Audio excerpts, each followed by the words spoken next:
mahasiswa dari program studi ekonomi STK IP Persada Khatulistiwa Sintang.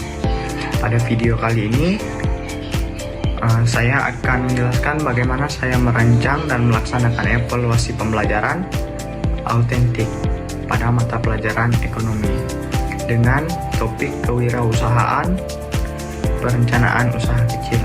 Nah, video ini akan mencakup 5 bagian, yaitu bagian yang pertama yaitu ada penjelasan konsep, yang kedua ada tujuan pembelajaran, yang ketiga ada langkah-langkah pelaksanaan, yang keempat ada contoh instrumen penilaian, dan yang kelima yaitu ada refleksi diri.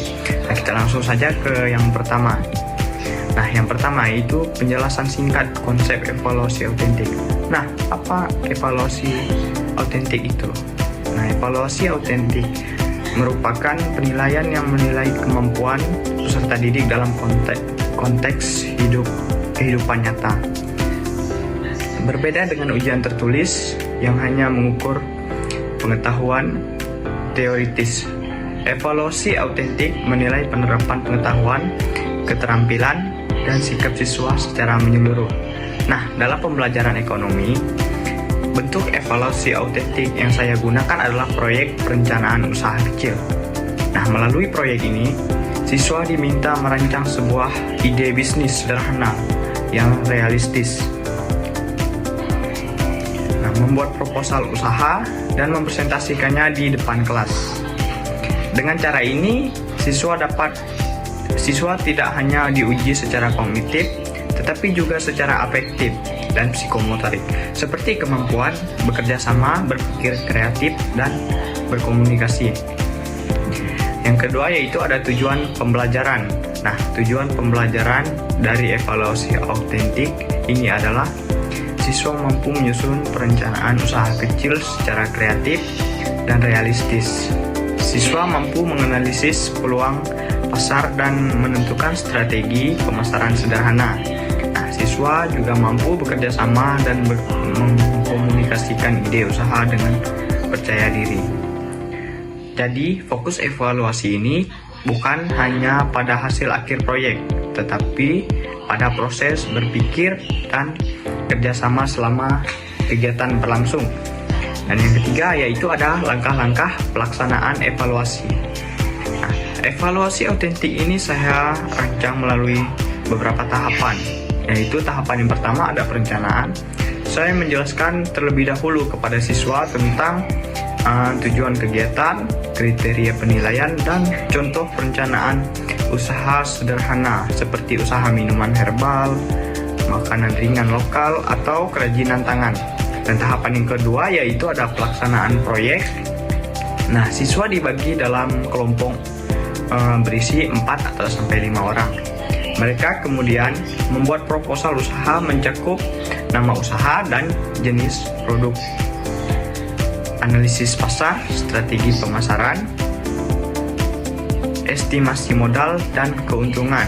Nah, selama proses ini, guru berperan sebagai fasilitator yang membimbing setiap kelompok.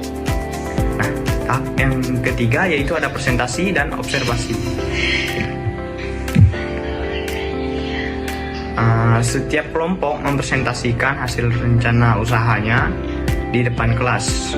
Nah, peran guru di sini, guru melakukan observasi terhadap kemampuan presentasi, kerjasama, dan penguasaan materi.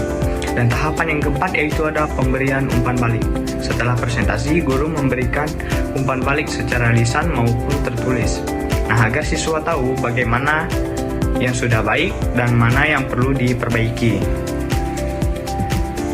Yang keempat yaitu ada contoh instrumen penilaian. Dan sini untuk penilaian proyek ini saya menggunakan rubrik penilaian autentik dengan beberapa aspek sebagai berikut. Yang pertama yaitu ada aspek penilaian, yang kedua itu ada deskripsi kriteria, dan yang terakhir yaitu ada skor. Nah, yang pertama kreativitas ide usaha tentang aspek penilaian ini. Dan deskripsi kriterianya yaitu ide unik, realistis, dan menarik dengan skor 1 sampai 4. Yang kedua yaitu ada analisis pasar dengan deskripsi kriterianya yaitu data dan strategi relevan dengan produk. dengan skor 1 sampai 4. Yang ketiga yaitu kerjasama tim. Nah, setiap anggota berperan aktif dan skornya 1 sampai 4. Yang keempat ada kemampuan presentasi. Nah, deskripsi kriterianya yaitu bahasa jelas, percaya diri, dan komunikatif dengan skor 1 sampai 4. Dan yang kelima yaitu ada refleksi diri. Dengan deskripsi kriterianya, siswa mampu mengungkapkan pembelajaran yang diperoleh. Serta materi yang terakhir yaitu refleksi pribadi. Nah, dari penerapan evaluasi autentik ini, saya menyadari ada beberapa kelebihan tantangan. Nah, yang pertama yaitu ada kelebihan. Nah, kelebihannya itu siswa lebih aktif dan termotivasi karena kegiatan terasa nyata dan menyenangkan. Guru dapat menilai aspek pengetahuan, keterampilan, dan sikap secara bersamaan. Dan untuk tantangannya yaitu ada proses penilaian membutuhkan waktu lebih lama, terutama untuk observasi dan pemberian umpan balik. Yang terakhir yaitu ada umpan balik. Dibutuhkan rubrik penilaian yang jelas agar hasilnya objektif. Nah, namun dengan perencanaan yang baik, evaluasi autentik dapat meningkatkan kualitas pembelajaran ekonomi dan membuat siswa lebih siap menghadapi dunia kerja nyata. Demikian penjelasan saya mengenai perancangan dan pelaksanaan evaluasi pembelajaran autentik pada mata pelajaran ekonomi. Semoga contoh ini dapat memberikan gambaran bagaimana guru dapat menilai siswa secara komprehensif dan bermakna. Terima kasih atas perhatiannya.